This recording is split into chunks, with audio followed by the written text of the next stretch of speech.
হে everyone, আসসালামু আলাইকুম। Welcome to my new blog. তো আজকে সকাল সকাল চলে আসলাম হচ্ছে আমার ননসের বাসায়। আসলে বৃষ্টির কোনো থামাথামি নেই, আর আসার কথা ছিল অনেক দিন আগে থেকে। দুলাভাই একটু সিক, দুলাভাইকে দেখার জন্য চলে আসলাম। আর ওনাদের কিছু টিফিন আমার বাসায় রয়ে গেছিলো, ওই টিফিন করে আমি বিরিয়ানি, পায়েস, সেমাই করে নিয়ে আসলাম, মিষ্টি টিষ্টিও নিয়ে আসলাম। এদিক দিয়ে আসার সাথে সাথে দেখছি আপু আমাদের জন্য কত রকমের আয়োজন করলো। আপুকে বকা দিচ্ছিলাম, আপু কেন এগুলো করলেন, আর কখনো আসবো না। আপু বলে কি, তোমরা কি সবসময় আসো যে সবসময় করি এগুলা। এরপর আসার সাথে সাথে আমাকে ড্রিঙ্কস দেওয়া হলো, আমরা খেলাম। পোলাও টোলাও রান্না করে আহামরি একটা অবস্থা। আমার শাশুড়ি তো বেঙ্গুলিতে আসলো।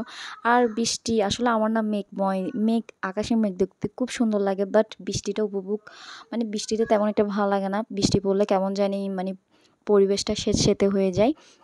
তো আজকে আমি যে ড্রেসটা পরেছি এটা একদম কম প্রাইসে আমি মেড করেছি, এটা আমি পরে আপনাদের সাথে শেয়ার করব। আর এই তো আপনাদের ভাইয়া তার দুলাভাইয়ের সাথে গল্প করতেছিল। তো এদিক দিয়ে দেখেন আমরা আস্তে আস্তে, যেহেতু দুপুরবেলা হয়ে গেছিলো বৃষ্টির কারণে আসলে তাড়াতাড়ি বের হওয়া হয়নি, আর বিরিয়ানি রান্না করতে করতে অনেক লেট হয়ে গিয়েছিলো। এই তো আপু আমাদের জন্য এত কিছু আয়োজন করলো। আপু যদি ভিডিওটা দেখতে দেখতে পান, আপনাকে অসংখ্য ধন্যবাদ বলতে মন থেকে অনেক ভালোবাসা। আপু সবথেকে বেশি মজা হয়েছিল বিফ কারিটা, তারপর হচ্ছে লইট্টা মাছ ফ্রাইটা অনেক বেশি মজা হয়েছিল। এদিক দিয়ে আদিল তার কাজিনের সাথে বারান্দায় বসে বসে খেলতেছিল। আর আরশকে দেখে সবাই মাশাল্লাহ বলবেন, আরশ একটু সিক ছিল।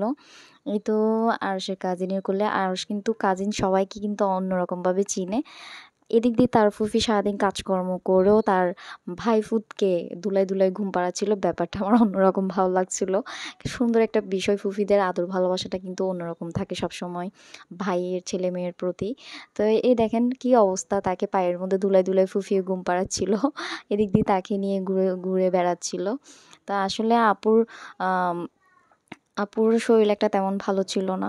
আসলে এখন ইদানিং মানুষের মানে শরীর, মানে অল্প বয়সী সবারই শরীর খারাপ হয়ে যায়।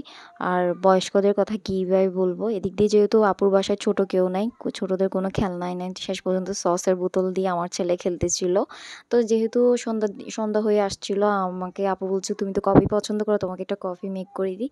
তো আমাকে একটা খুব মজা করে একটা কফি মেক করে দিল, আমার অনেক বেশি ভালো লাগছিল। আর যেহেতু বৃষ্টি পড়তেছিল, একদম বৃষ্টি, ঝুম বৃষ্টি, এই বৃষ্টি এখনই পড়ে আবার থামে আবার পড়ে, এমন একটা অবস্থা।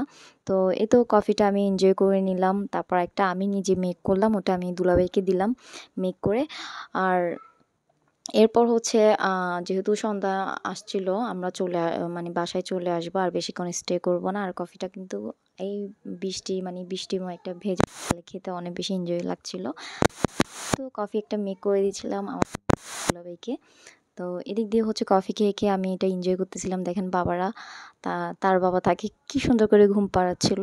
নেক্সট ব্লগের জন্য সবাই ওয়েট করবেন, আর যারা আমাকে সাপোর্ট করেন, ভালোবাসা দেন, তাদেরকে মন থেকে অনেক ভালোবাসা। আসসালামু আলাইকুম।